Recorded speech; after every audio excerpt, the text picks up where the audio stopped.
Indeed, the United States of Government publicly confirmed the suspension of the collaboration.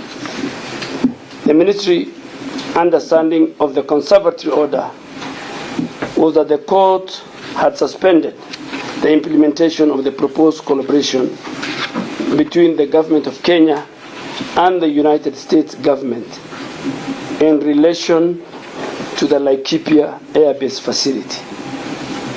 At all material time, it was never the intention of the ministry or myself as the cabinet secretary to disregard, undermine, or act in defiance of the orders of this honorable court.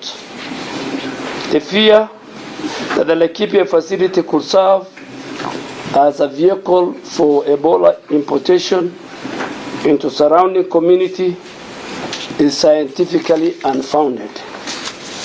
The facility is located at a military airbase, placing it at significant geographical distance from populated areas with very strict access protocols, including reducing any theoretical risk of community exposure.